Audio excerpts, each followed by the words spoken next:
Hello, namaste. I am Aditi of Raising World Children, author, editor, self publishing coach, and believer in cultural sensitivity and self empowerment. And what better way to be more empowered than having a series of conversations with creators, influencers who are making a path for themselves. I am so excited to bring on Akshata from Little Patakha Kids today, and she is doing some amazing things.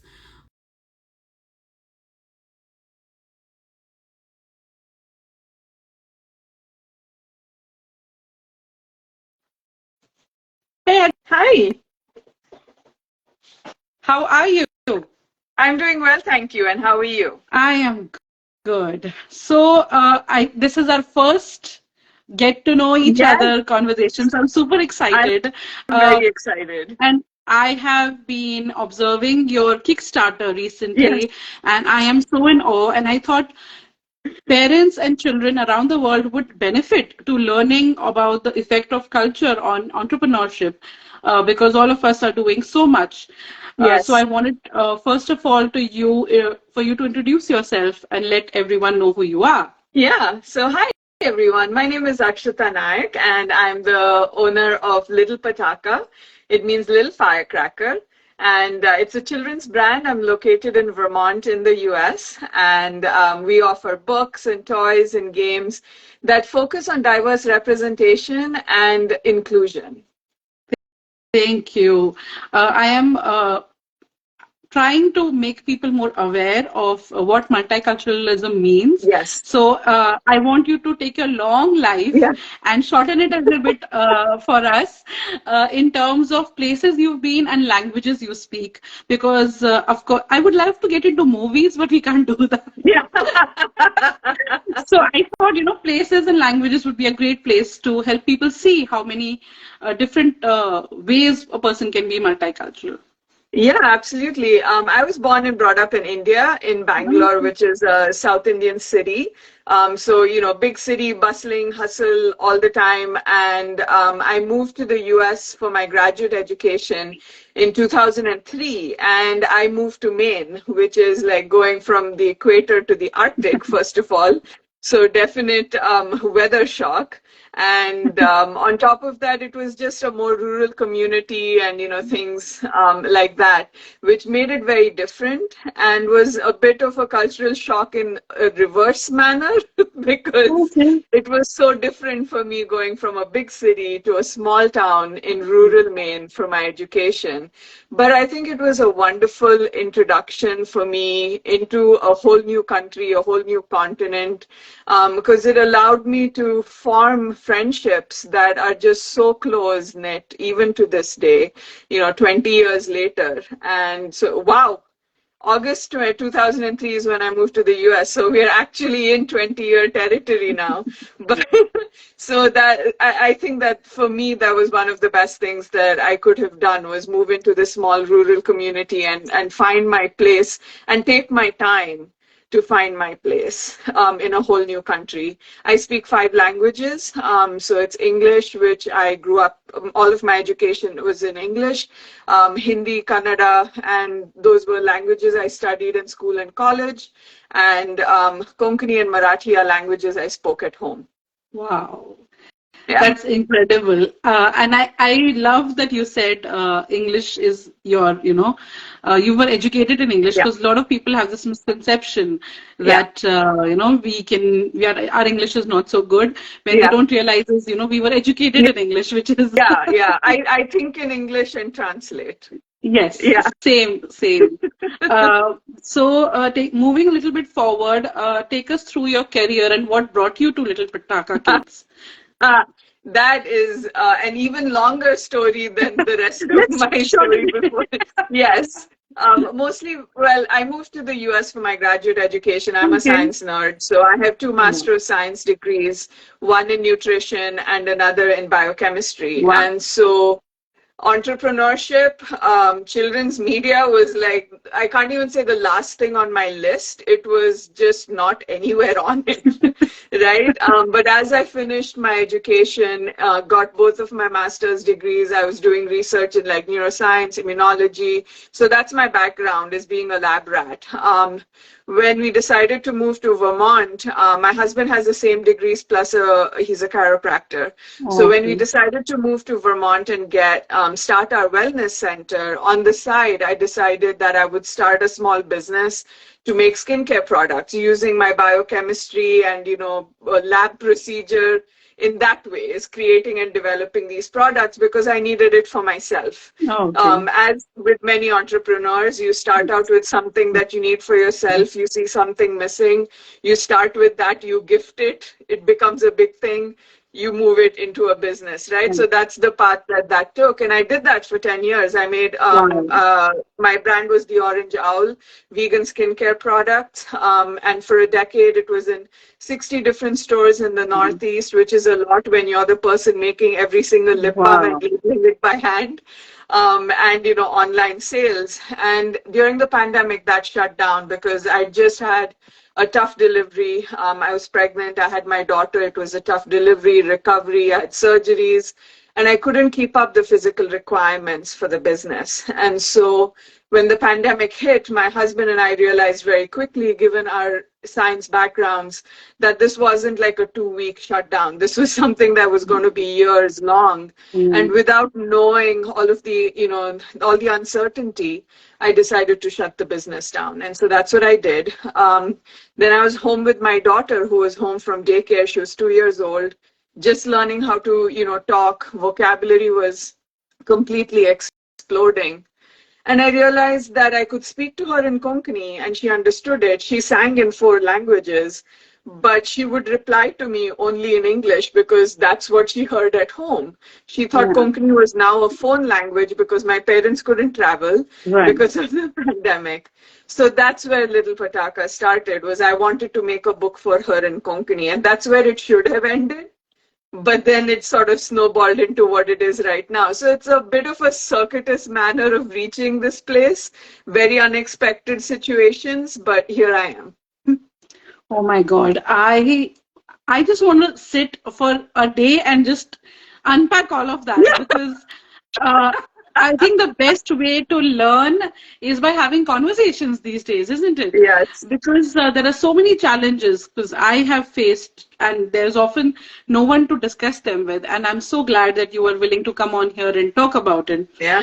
Which brings me to what do you think are the effects of culture on entrepreneurship and the specific challenges that we face uniquely in what we do? Because now we are in the online world as well, right? Yeah. And there is always the fear of, what is someone going to think about what we say and all of that. And of course, the challenge of finding your audience. And I'm sure there's a lot more that you can share with many parents and many future entrepreneurs as well.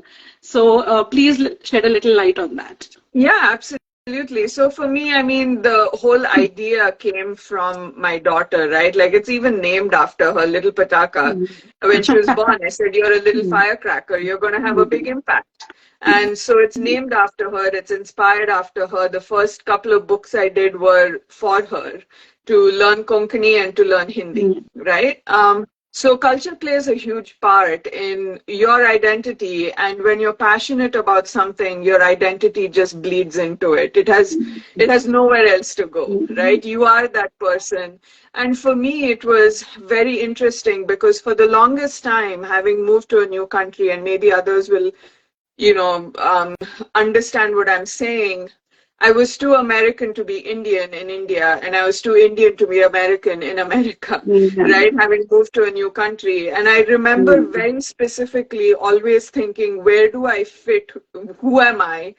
Where do I fit in this world? And whenever I would go to India and my plane would be landing, my, whole body would go, I'm home.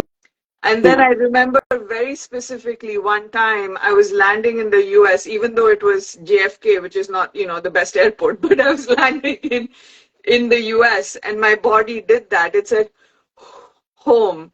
And that was the day I kind of realized that I couldn't be one or the other. My identity is two of them weaved together now.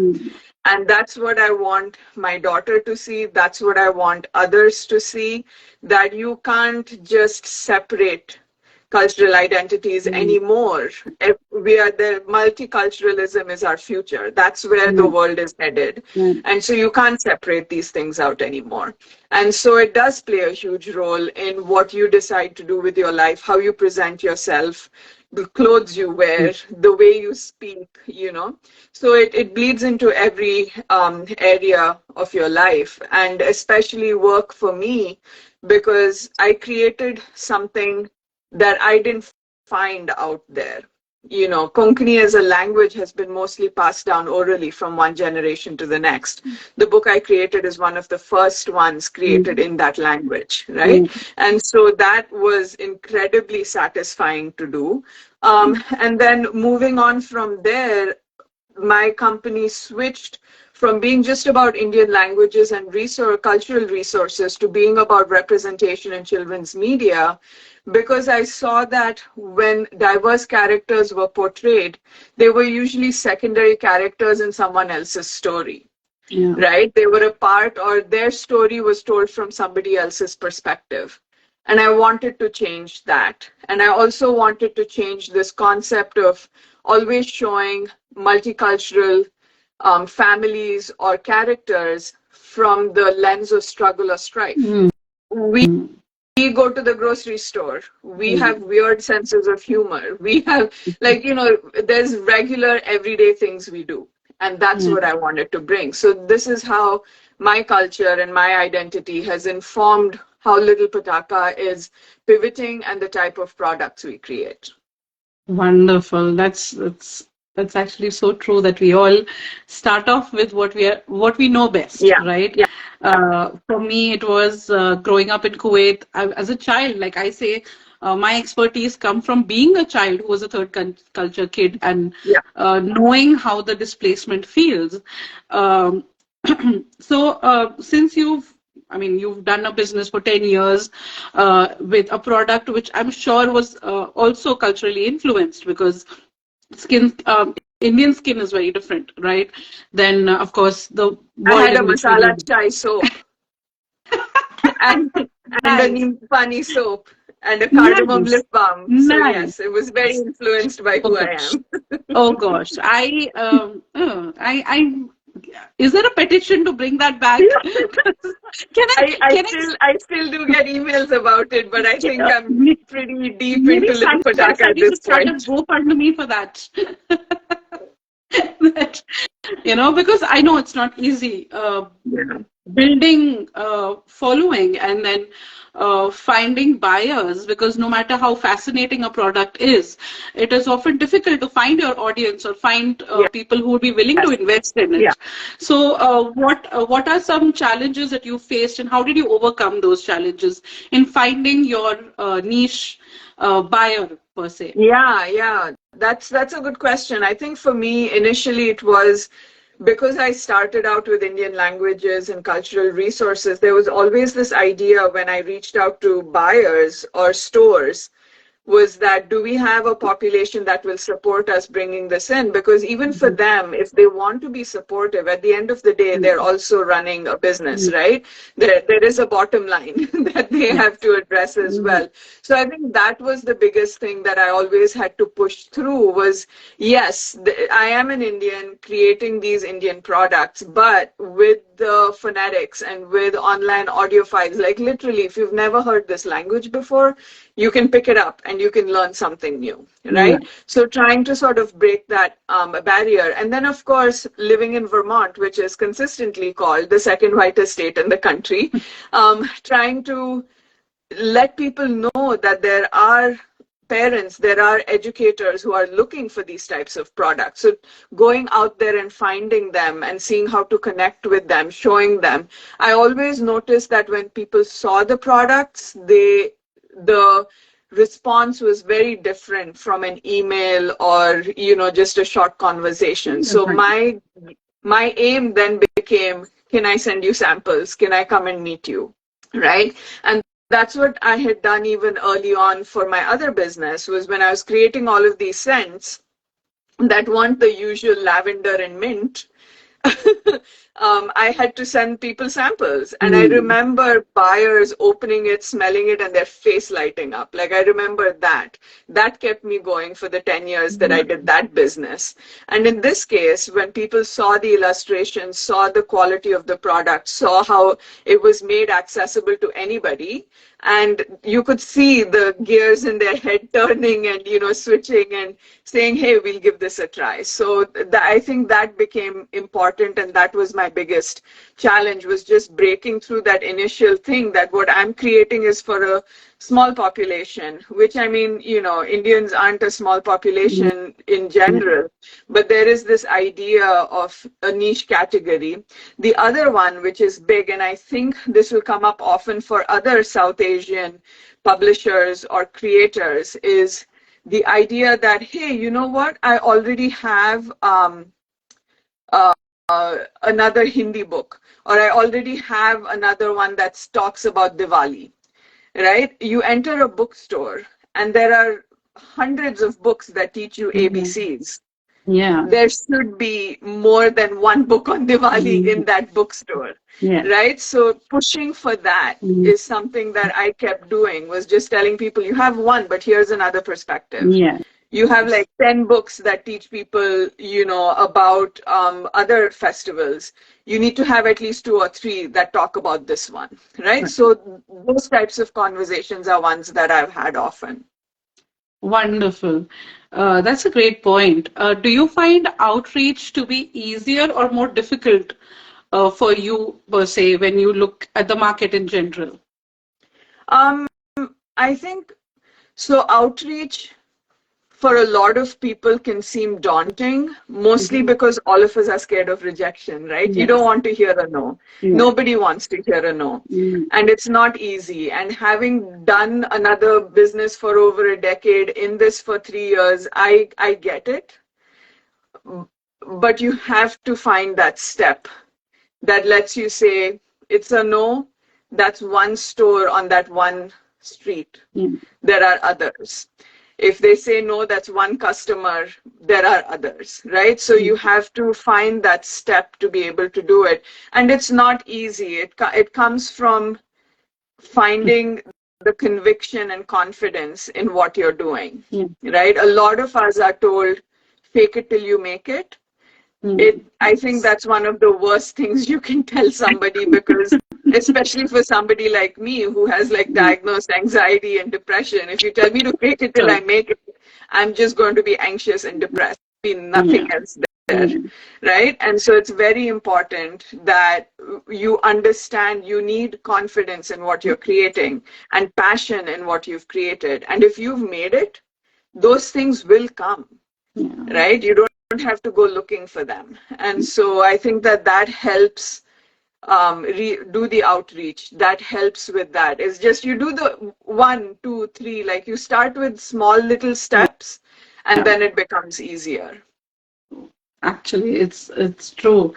So you are running a Kickstarter right now, right? Which everyone knows, at least everyone who's in the business of finding the audience or finding investors.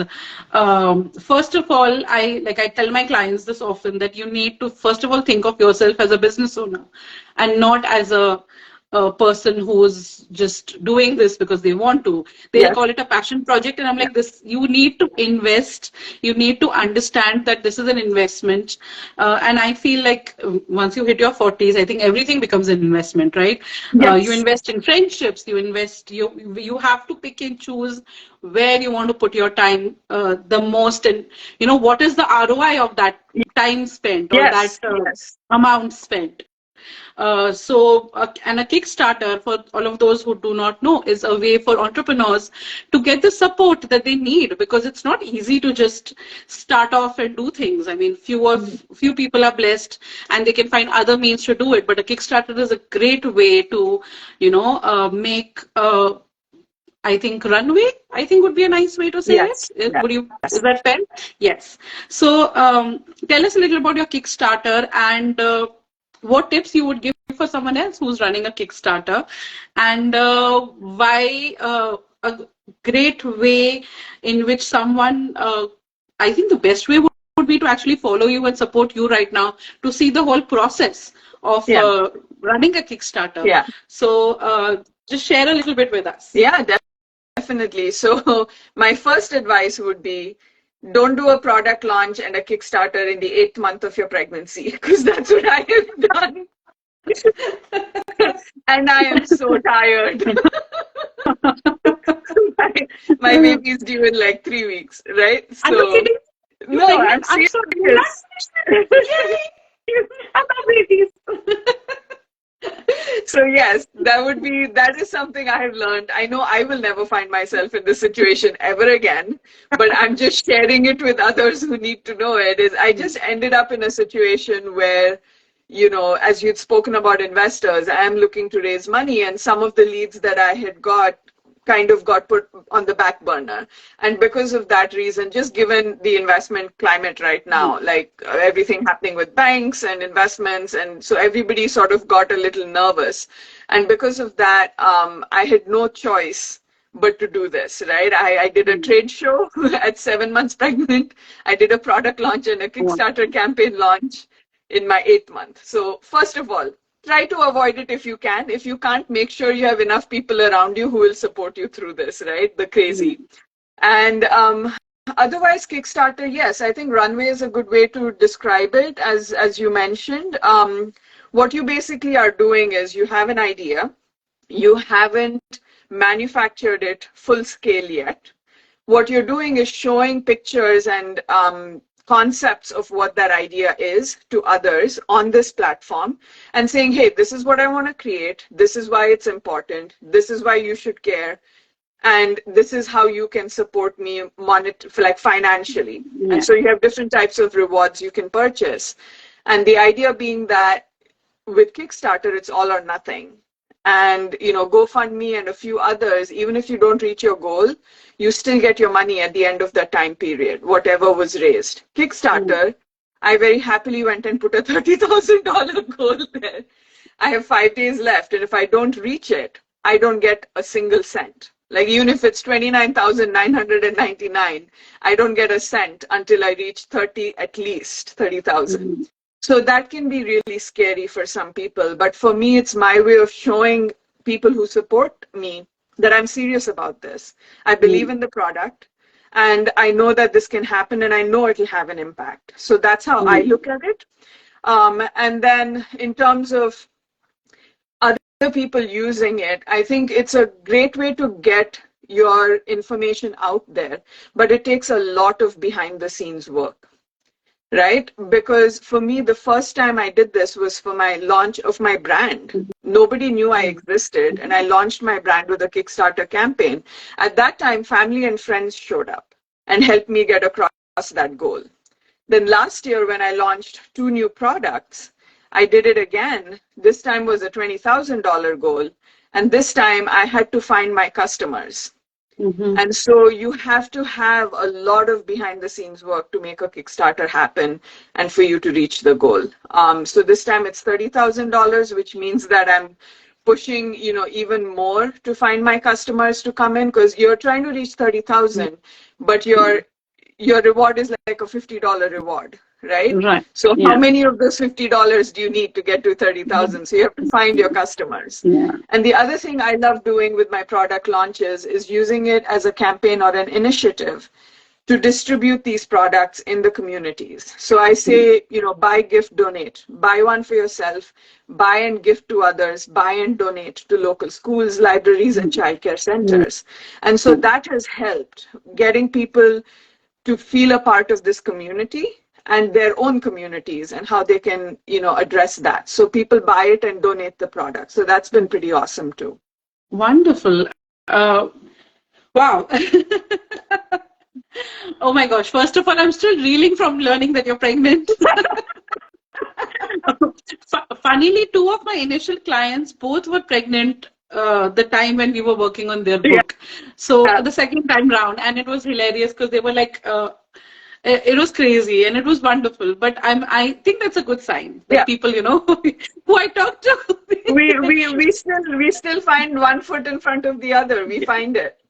Yeah, but that's how life is. And I Yes. think the challenges, and I don't know if you face this, but I find this a lot too in my household, is where I am the mother, I'm the teacher, I am the author, I'm the entrepreneur, and I am also the knower of things that many others don't know.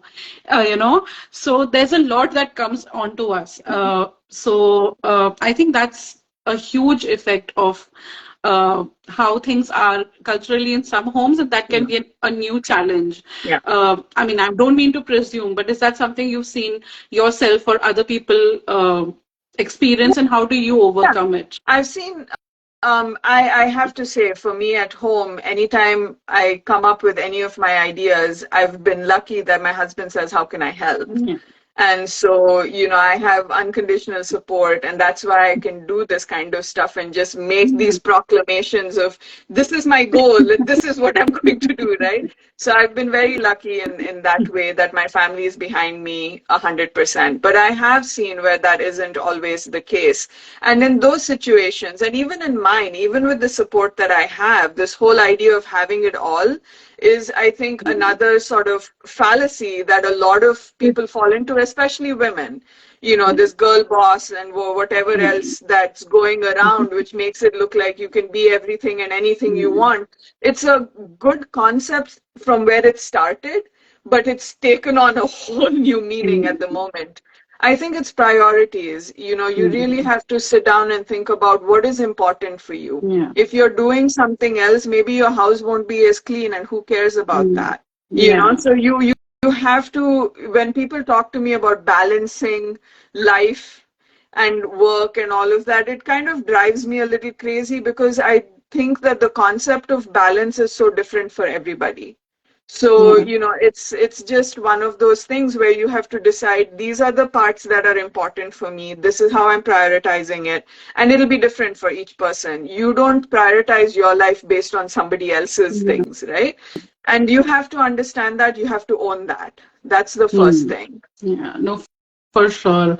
And that's so important that so many of my friends, and it took me ages to be like, okay, this is not happening. It's fine. Yeah. I can't do everything, Yeah. and I can't be everything for everyone, Yeah. and that's fine. Yeah. It means disappointment sometimes for self or for someone else or a Yeah. relationship, and that's absolutely fine.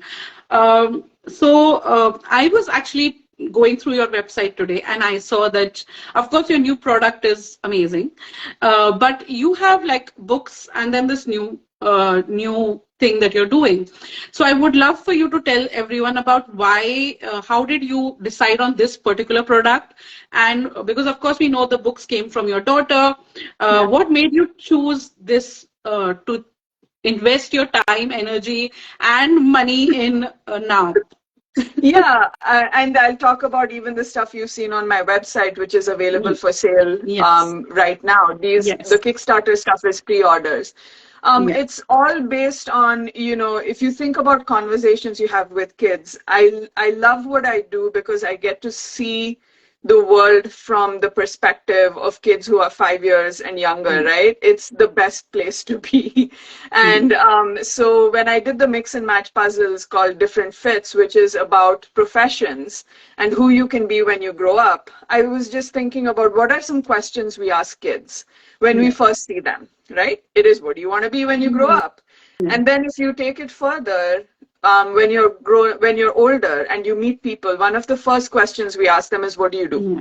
Right? And so this is clearly important for many people, and we use it as, a core part of identity in understanding others. And Right. so the answer to that for kids is, you can be anything you want to be, is what we want them to believe. Yeah. But that's not true. Yeah. There are biases based on race, gender, culture, what you look like, what you dress like, are your teeth okay, are they not, what do you present as? So there are so many different things. And so the idea behind that was to just create characters in professions, a race or a gender not usually associated with that.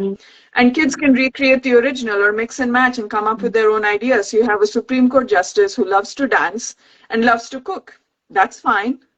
You shouldn't be defined by what you look like. You shouldn't be defined by what you do. So that was that. The affirmation cards just came from the fact that the pandemic was a hard time for people of all ages. And kids went through a lot because they lost a lot of social skills during that time. And so that's where the affirmation cards came from, was to teach them about themselves, that they're remarkable, patient, kind, but also how they interact with others. I'm a good friend. I love to learn about others. I respect others even if they're not like me. And this sort of fits in that idea that we need to bridge this us versus them divide that's happening all over this country as well as around the world right now. Everyone is pitted as us versus them, right? Every single topic is, if somebody else is getting something, it's being taken away from you to give it to them. Right? And so that's where the affirmation cards came from, just from the geopolitical situation that was happening around me and seeing how kids were reacting to being away from friends and that interaction. This new product is an anatomy-based jigsaw puzzle for slightly older kids, so 3 years and older, because I think that's when a very strong curiosity about their body comes in. And I want, the science nerd that I am, I want kids to know their body by their actual names and knowing what's actually happening in their body from a young age. If we don't have conversations with kids, they passively absorb information and they'll passively absorb the wrong information. So if you look at anatomy puzzles or books for kids, they are so inaccurate. And given my science background, my husband's education and the work he does, like we look at some of these things and we're like, that muscle should not be attaching to the bone there, or, there is no artery here. Like that's not what the heart does. So we think about that and we just wanted to address that. So it came from there. I was looking for an anatomy puzzle for my daughter. Everything was either Caucasian boys, maybe a few Caucasian girls, but they were all blonde, big ponytails, blue-eyed. And I was like, this doesn't teach her anything, all thin. And so we created the puzzle with multiple characters. So there are 4 different characters, different races, different genders, some with disabilities, some without, to show that no matter what you look like on the outside, you still have a heart, you still have kidneys, you still have a liver, like you're pretty much the same on the inside, right? There can be exceptions to the rule, of course, but overall, it's a general statement that can be made. Yes. No, wonderful. Wow, that is so important to understand, how one thinks, right? Because we all have different visions of what we want to see in the world.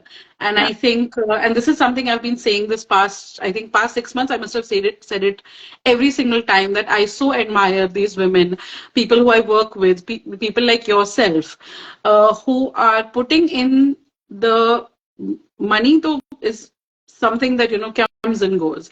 But our time and energy, time away from our kids, we are putting it into something that we believe in. We believe that this is what is the right thing to do. But what you said about inaccuracies I just saw this reel about someone was saying that just because you can do something doesn't mean you should do it. And that is something in entrepreneurship, culturally also, I would love for people to understand, is that just because you as a person have experienced it doesn't mean that that's true for everyone. So please do your research. Please take the time to find out the correct way and the correct uses and things, and at least do some amount of research before you publish something, or whether you create something, because it reaches people and then people kind of assume that this is how everyone is sometimes. So take the time, don't be in a hurry, and of course have the patience like Akshata has, the patience of a saint, I would say. Her goal is to reach 30,000 and she's very close to it. So please do support her for her amazing new product, which is an anatomy product, sorry, for kids to learn about their bodies. And it's very important. I'm a huge believer in having the difficult conversations with your kids. To help educate them, because all knowledge is not learning. We have to, reinforce it constantly. Yes. Without that, there's no point. No matter how many books someone reads, no matter how many products we experience, but have those conversations. And these are segues into those conversations. Thank Yeah. you so much, Akshata, today for your time. I'm so glad we have the time to speak with you today and for Yes. you to be so generous with your time with me. Absolutely. This was great. I loved meeting you. I've always like seen your stuff online. We've chatted, but we've never like spoken face to face for whatever technology lets us do these days.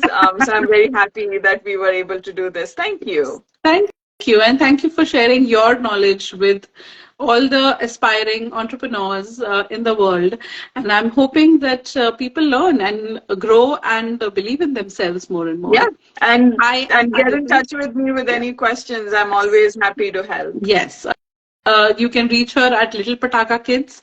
Of course, she's a collaborator on this post. You can just click on that. That's the easiest way to connect with someone. Yes. And thank you everyone who joined. I am Aditi of Raising Well Children. You can DM me with any questions you may have or anyone you want me to speak to, and I would be happy to try to connect with them. Thanks, Akshata, again, and I wish you all the best for your project. And I can't wait to check out your other products. They are amazing. Thank you so much, Aditi. Have a wonderful day. You too. Bye. Bye.